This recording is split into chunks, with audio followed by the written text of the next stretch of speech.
నాన్న వాళ్ళని గుర్తించవు నాన్న. పాపం నాన్న, వాళ్ళకి ఎలా ఉందో చూద్దాం నాన్న. ప్లీజ్ నాన్న, ఒకసారి వెళ్ళి చూద్దాం నాన్న ఏమైందో.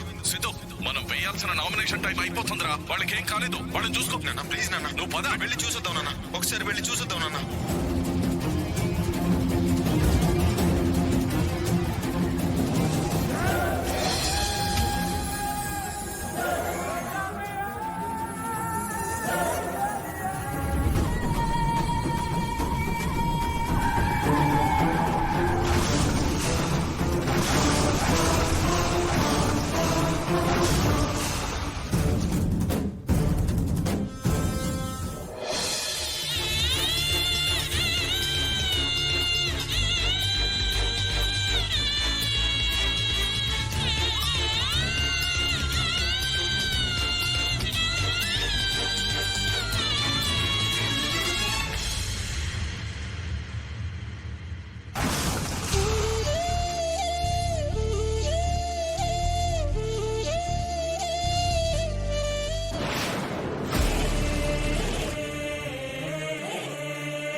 వీడియో ద్వారా హరీష్ నిర్దోషాన్ని నిరూపించడమే కాక ఆ యాక్సిడెంట్ చేసింది సిద్ధునేనని స్పష్టంగా తెలుస్తుంది.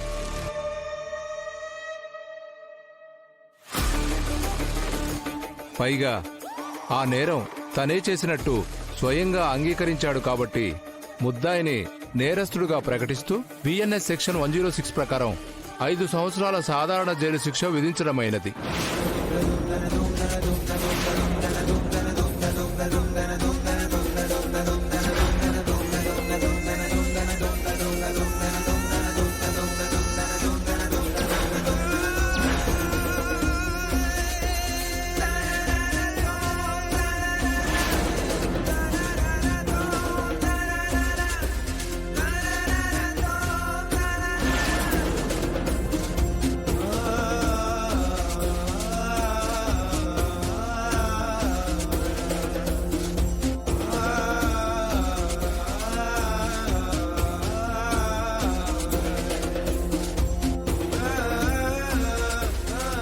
I object, Your Honor.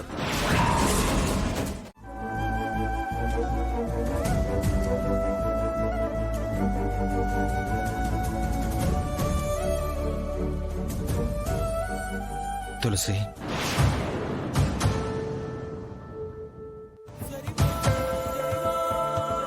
నువ్విలా బాధపడుతుంటే నా గుండె పగిలిపోతుంది తులసి. ఒక్కసారి నా వైపు చూడు.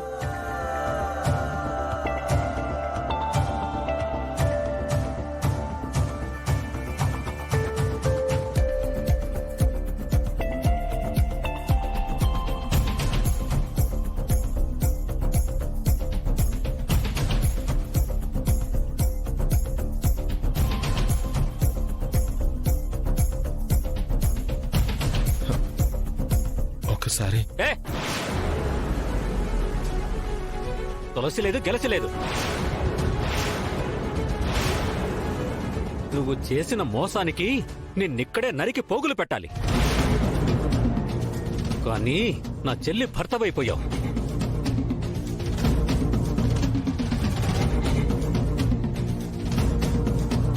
నీ బతుకింకా చెప్పకూడే. సార్, ఎస్ఐ గారు తీసుకెళ్ళండి ఇక్కడి నుంచి. రే, నువ్వు ఆగరా. ఎవరితో ఎలా మాట్లాడాలో తెలీదా నీకు? అంటే నువ్వింకా వీడిని సపోర్ట్ చేస్తున్నావా? వీడి వల్లే కదా తమ్ముడు ఇన్నాళ్ళు మనకు దూరం అయ్యాడు. వీడి వల్లే కదా తులసి ఇబ్బంది పడుతుంది. ఇదంతా నీకు అర్థం కావట్లేదమ్మా?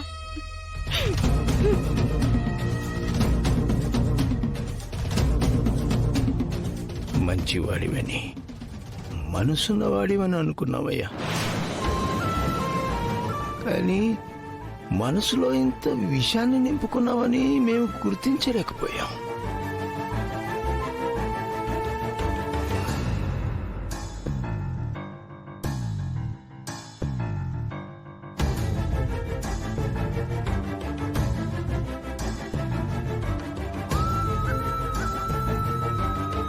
తులసి నీతో మాట్లాడాలి. ఏ! ఏం నీతో మాట్లాడేది? నా చెల్లిని నట్టేట ముంచిందే కాక ఇంకా నీతో మాట్లాడాలి అని సిగ్గు లేకుండా అడుగుతావా?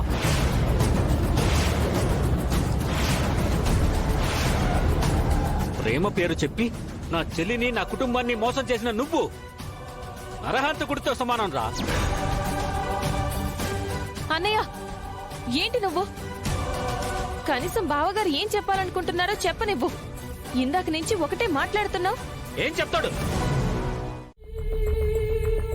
మీరంతా వింటూ కూర్చోండి అయితే. చెయ్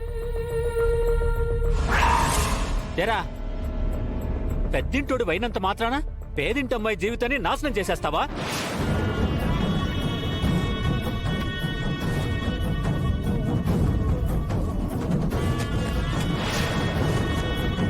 నిన్నెవరూ ఏం చేయలేరనుకుంటున్నావా?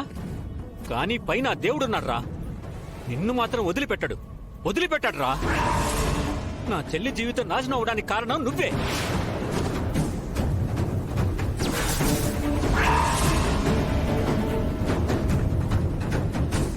ఆ దేవుడు వదిలిపెట్టాడు.